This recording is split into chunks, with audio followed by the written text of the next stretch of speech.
For years, I thought there was something genuinely wrong with me. I cried at everything: happy, sad, proud, overwhelmed, movies, people trauma dumping with me, my own trauma dumping. Any and everything. I cried. And every time it happened, I would feel embarrassed. I would feel ashamed. I would feel like I need to go get myself together. And most of all, I would feel weak. I would feel like it showed a sign of weakness. So you know what I did? I started avoiding situations that would make me cry. I started to avoid confrontation, certain conversations, certain people, all to stop myself from doing that one thing: crying. And let me not forget to mention too, I could be angry and I would cry. I mean, rage, and I would still cry. But you know, I couldn't see that yet, and it took me some time to realize what was actually happening. But I couldn't see it yet. Like, not in the moment while I was still living that story that everyone else gave me. Now, what I'm getting to is that most of the stories about who we are, we did not create these stories, and they did not come from us. They either came from a comment, a look, or even a pattern on how your emotions were handled while you were growing up. And because we heard them enough from like our family, our friends, our peers, the world, doesn't matter who it was, we stopped questioning that, and we started believing that that was who we were, and that what we did was not normal, and we should shun that. So we started shrinking as a little wee child to fit a story that was never ours. We started living in these stories. So in this video today, I'm gonna show you how these get planted into your mind and into your identity, and what they have cost you by living by these stories. And this is going to be the moment where we start to tell the difference between what's true and what you were just told enough times to believe. And I'm going to use my own story to show you, because this one is very personal to me. If you're resonating right now, that's for a good reason.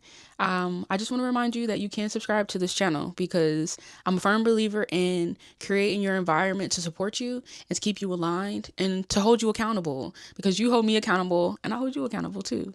So do that for sure. I'll make sure that I keep everything on my channel structured. I have playlists that are ready, loaded up with things that'll help you with your mind, your past, your identity, your environment, and your actions. And I like to make it super easy so that way you can stay on track. If you need to look at any of those playlists, go check them out, because there is some helpful information there, especially if you're new here, okay? And if you're not new here and you just haven't checked it out yet, I got playlists waiting on you. Go take a look. So I'm gonna get into 3 points that are gonna help you understand how these stories, they're not true and they're not for you. Now, first thing I want to get into is where they come from. Most of the stories that we were handed, they were handed to us by people who had their own opinions and perspective about emotions, how to handle them, strengths and weaknesses, okay? And what's acceptable. And this isn't the case for everyone, but most of the time it wasn't to break us. But the truth is, when it comes to little humans, things land and they stick, because when you're in that stage, you're a sponge. You're soaking up whatever you can to learn and to grow,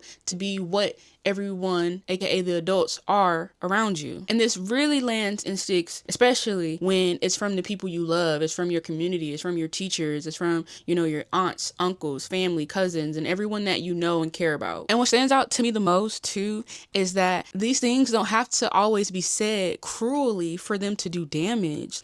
Like, for instance, saying to a child, "What are you crying for?" enough times teaches a child that their feelings are inconvenient and that they don't matter, and that their emotional responses, they need to be justified. And that if you can't explain why you feel something or why you're crying about something, that you shouldn't be feeling a way about it at all, or you shouldn't be crying about it at all. Hey guys, okay, I'm coming to you right now raw, like real raw, okay? Because I want to drop this piece in here because I don't want what I'm saying to be misconstrued. It is nothing wrong with asking a child what they're crying for, because of course you want to know why they're crying. More say like, "Stop all that crying," or "Shut up before I get you something to cry for." And in a moment, I didn't speak that in the video, but those were things that were said to me as a child. And I know that other people have been told that as a kid, like, "Be quiet before I get you something," or excuse me, "Be quiet before I give you something to cry about," things like that. So I want to say there's nothing wrong with asking a child why are they crying, because that's more compassionate, to understand why, even if they can't say why. And as far as my godchild, when she cries, we let her cry. We let her get it out. And it could be when she's upset. It could be when she's sad. It could be we have no idea why she's crying. And that's okay. You know, we're trying to allow her to have the space to express and learn how to articulate what is wrong with her. But yes, back to the video. Think about like a story you carry about your natural traits, whether it's you talk a lot or you're overexcited or you feel things too deeply or you're over emotional. And then I want you to ask yourself, was it you who decided that was a problem? Or was it somebody else around you who made that a problem and coerced you into dimming your light, into shrinking, so that way it fits their story? Now, I brought up what are you crying for specifically because that was one thing that was asked of me. Whenever it came to crying in general, it was made for me to believe that I had no reason to be crying about something, no matter what I cried about. And eventually just started to show up in the spaces I was in, friend groups, relationships, school. It would be, what are you crying for? Or why is she crying? Like, is she okay? Is she weak? Is she sad? Like, it just became this thing that I started to believe about myself. Then there came this fear that men would perceive me as too emotional to deal with, and that started to take a toll on me too. I see these as all different things that lead to the source, which is my emotions are too much, and I started to believe it. Now, this next point I want to get into is what living inside this story actually cost you, like, because I'm sure it cost you something. This is going to be the part that most people skip because they identify the story and they think that's just it, that's enough, that's like where the line is drawn. Because before you can really fully let go of something, you have to understand what it has cost you, what it has taken from you, okay? And this is fuel for you to actually do something about it, because it didn't just sit with you quietly. Like, it just didn't get planted there and that was it, because it's definitely showing up in your everyday life. It made decisions for you. It kept you in places that you no longer needed to be in. And it definitely kept you small in rooms where you needed to take up space. Like, all the space, okay? When you suppress something real to maintain a version of yourself that feels safe or acceptable, you don't just suppress that one thing. Like, you're disconnecting from the whole frequency of it. Like, you're canceling it all the way out. You can't just selectively numb things, okay? If you resonate with the why are you crying and suppressing your tears, when you shut down the tears and that emotional connection, you're suppressing your passion, you're suppressing the depth and range that you have in that capacity.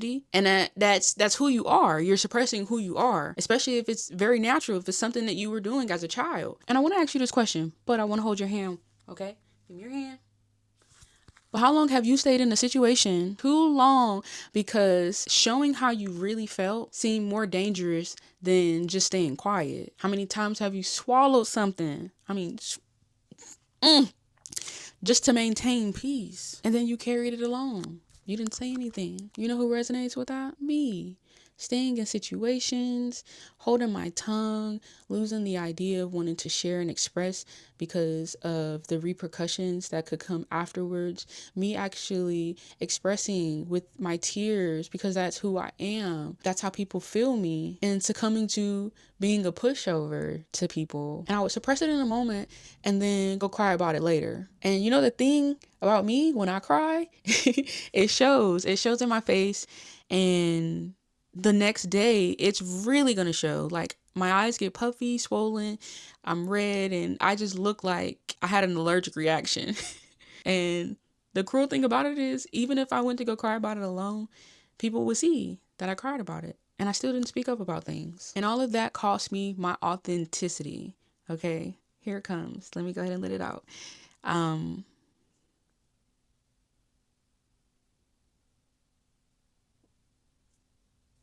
And you know, it didn't protect me much from things.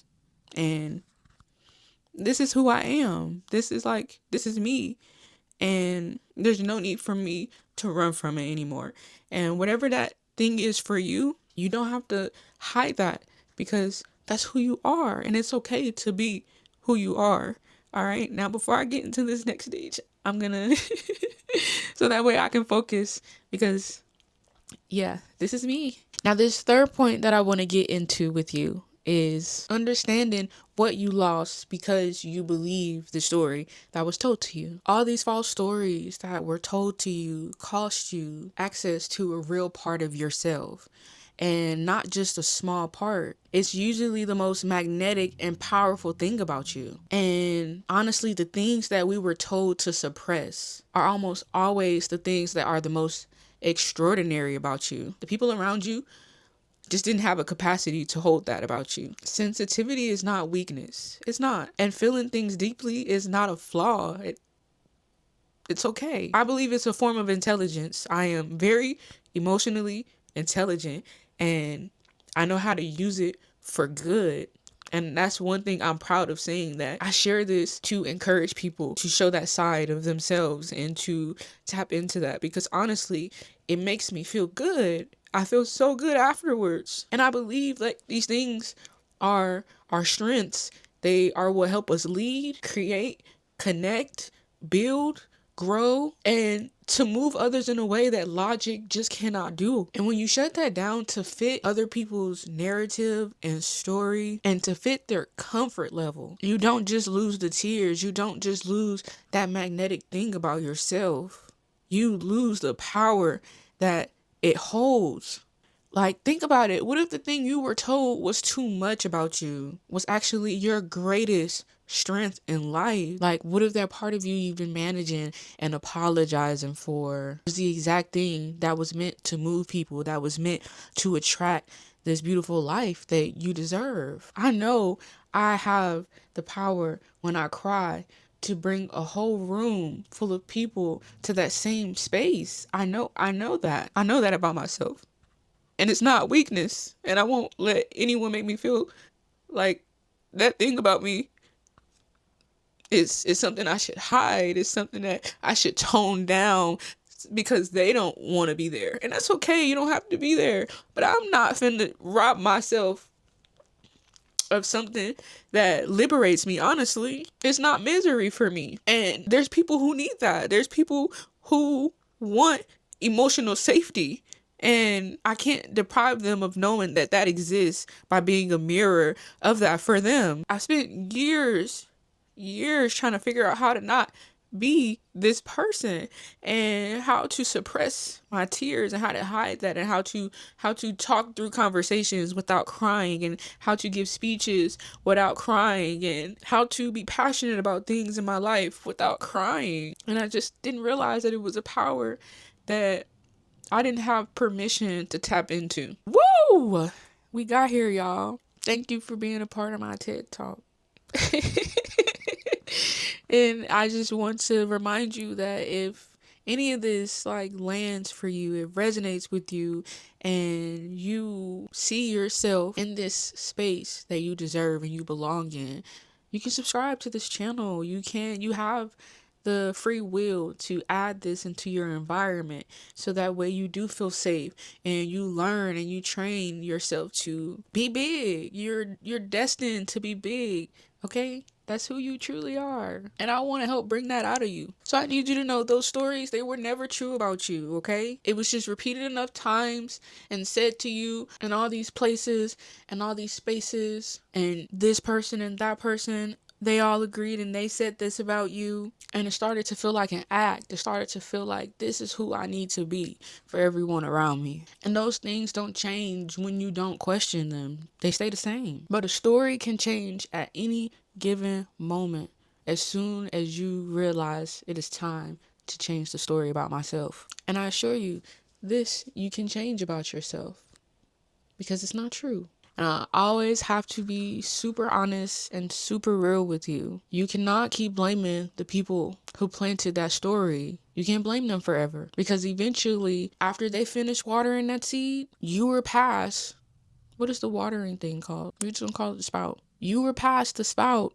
So every time you suppress yourself to make someone else feel comfortable, every time you apologize for feeling something real, whenever you chose their comfort over your truth, that was you keeping the story alive. That was you adding fuel to the fire. And you have the power to stop. But that only comes with honesty. And that honesty is honoring that you were the one still keeping the story alive and maintaining it. And that's not to beat yourself up, okay?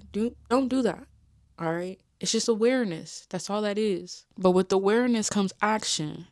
You got homework.